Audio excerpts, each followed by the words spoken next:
নমস্কার সবাইকে, চলে এলাম আরও একটি আলপনার ভিডিও নিয়ে। আলপনাটা আমি এখানে দিচ্ছি কার্তিক পুজো উপলক্ষে। হ্যাঁ, কার্তিক পুজোর উপলক্ষে দিচ্ছি আমি আলপনাটা। কার্তিক ঠাকুরের সামনে, মানে তখন ঠাকুর বসানো হয়নি, তাই তোমাদেরকে দেখাতে পারছি না। শুধু বেদিটা করা হয়েছিল, তাই বেদিটার সামনেই আলপনা দিয়ে নিয়েছিলাম। তো প্রথমেই আমি পদ্ম ফুলের একটা মোটিভ রেখেছি এখানে।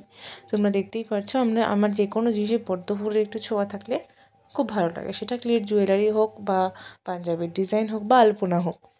আচ্ছা, এখানে কিন্তু আমি তোমাদেরকে বলে রাখি, এখানে আমি মিডিয়াম ফ্ল্যাট তুলি ইউজ করেছি আর খড়িমাটি। এখানে আমার প্রথমে খড়িমাটিটা গুলতে একটু সময় লাগছিলো, তাই জন্য আমি বারবার খড়িমাটিটাকেই চেপে চেপে রঙ করার চেষ্টা করছিলাম। মানে খড়িমাটিটাকেই চেপে চেপে তুলি দিয়ে রঙ করার চেষ্টা করছিলাম। তো খড়িমাটিটা ভিজতে একটু সময় দিতে হবে যখনই তোমরা আলপনা দাও না কেন খড়িমাটি দিয়ে। তো খড়িমাটিটাকে আগের থেকে অন্তত 5 থেকে 10 মিনিট আগের থেকে ভিজিয়ে রাখবে, যদি সেটা চাক হয়। যদি গুঁড়ো হয় তাহলে তো সঙ্গে সঙ্গে ভিজে যাবে। আমার এটা চাক ছিল, তাই জন্য ভিজতে একটু টাইম লেগেছে। তো আমি এখানে কার্তিক ঠাকুরের পুজো উপলক্ষে আলপনাটা দিচ্ছিলাম। এটা আমার নিজের দিদির বাড়ির পুজো ছিল। তো প্রথম থেকে কোনো প্ল্যানিং ছিল না আলপনা দেওয়ার। তারপরে সবাই ইনসিস্ট করাতে আমি আলপনাটা দিলাম। আমার তো আলপনা দিতে কোনো না নেই, সে যেখানেই হোক না কেন, যার বাড়িতেই হোক না কেন, আলপনাতে আমার না নেই। আমি আলপনা আঁকার যে কোনো জিনিস করতে ভীষণ ভালোবাসি। এক এক সময় হয় আমি কে আমাকে কত কী প্রাপ্য দেবে সেটার কথা না ভেবে আমি বসে পড়ি, কারণ আমি জিনিসটা খুব ভালোবাসি করতে, তাই জন্য। তো তোমরা দেখতেই পাচ্ছ আরও অনেকটাই বাড়িয়ে করছি আমি জিনিসটা। তো দিদি বলেছিল বেশি বড় করতে না, আবার বেশি ছোট করতে না, মিডিয়াম করতে। তো বলে রেখেছিল এটাই করতে, তো আমি এরকম ধরনের নিজের মন থেকে, পুরোটাই নিজের মন থেকেই করেছি, কোনো রেফারেন্স ছাড়াই। তো এটাই হচ্ছে এন্ডটা ছিল, তোমরা দেখতেই পাচ্ছ আমি এন্ডটা এরকম রেখেছি, দুটো পান কলকা দিয়ে এন্ডটা রেখেছি। আচ্ছা, মাঝখানটা ওইভাবে ভরে দিচ্ছি, দেখতেই পাচ্ছ। আচ্ছা, আলপনা কিন্তু সবসময় মনে রাখবে, আলপনা করে সঙ্গে সঙ্গেই ফুটবে না। আলপনাটা পুরো শুকানোর পরে তখন ফুটবে।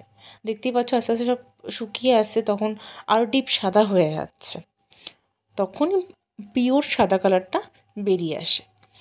তারপরে আমি এখানে লাল রঙ অ্যাড করেছি, কারণ আলপনার সাথে লাল অ্যাড না করলে কোনোভাবেই ভালো লাগে না, অসম্পূর্ণ থেকে যায়। তো সাদা আর লালের সেই কম্বিনেশনটা আমি এখানে তুলে ধরেছি। তোমরা আমাকে অবশ্যই জানিও কিন্তু কমেন্টে যে কেমন লাগছে, আর আমার আগের ভিডিওগুলো তোমাদের কেমন লেগেছে তোমরা সবাই জানিয়েছো। আমার ভীষণ ভালো লেগেছে তোমাদের কমেন্টগুলো পড়ে। তোমরা দেখতেই পারছো যে লাল দিয়ে আমি সাইডগুলো বর্ডার করে দিচ্ছি, তাতে আরও ইনহ্যান্স হচ্ছে ব্যাপারটা। লাইটের একটু ফ্ল্যাকচুয়েশন হচ্ছে, কারণ ওখানে লাইটিং দেওয়া ছিল তো, তাই জন্য। তারপরে আমি করছি পুরো লাল দিয়ে বর্ডারগুলো করে নিচ্ছি। আচ্ছা, কার্তিক পুজো উপলক্ষে যে অন্য আলাদা কোনো নিয়ম আছে সেরকম আমি কিছু জানা নেই। আমার যে আলপনার কোনো আলাদা নিয়ম আছে, এক এক সময় আমি অনেক জায়গায় দেখেছি যে আলপনা দিলে তারা বলে যে এইটা রাখবে না আলপনার মধ্যে, ওটা থাকবে না, যেন প্রজাপতি না থাকে বা যেন পান পাতার কোনো মোটিভ না থাকে। অনেকে বলে পদ্মের যেন কোনো মোটিভ না থাকে। অনেকের রিকোয়ারমেন্ট সেটা থাকে, সেটা পার্সোনালও হতে পারে বা কোনো নিয়মের জন্যও হতে পারে। তো সেখানে আমাকে ওরা কিছু বলেনি, আমাকে ওরা জাস্ট বলেছে যে তোর মন মতো তুই কর। তো আমিও বসে পড়লাম রঙ তুলি নিয়ে নিজের মন মতো আলপনা করতে। তোমরা দেখছো, তারপর আমরা রেড কালার দিয়ে আমি পুরোটাকেই কভার আপ করে দিচ্ছি। তো এইটাই আমি পুরো লুকটা এইটাই রাখতে চেয়েছি, কারণ ওরা আমাকে খুব শর্ট টাইমের মধ্যে রিকোয়েস্ট করেছে যে করে দিতে, তাই জন্য আমি আর বেশি বড় করতে পারিনি। এইদিকে পুরোহিত মশাইও চলে এসেছিলেন।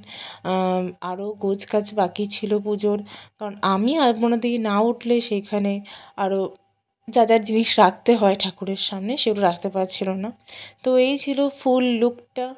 অবশ্যই কমেন্ট করে জানিও, ভালো লাগলে একটা লাইক করে দিও, আর সাবস্ক্রাইব করতে কিন্তু একদম ভুলবে না। এই হলো ঠাকুর বসানোর পরের লুক।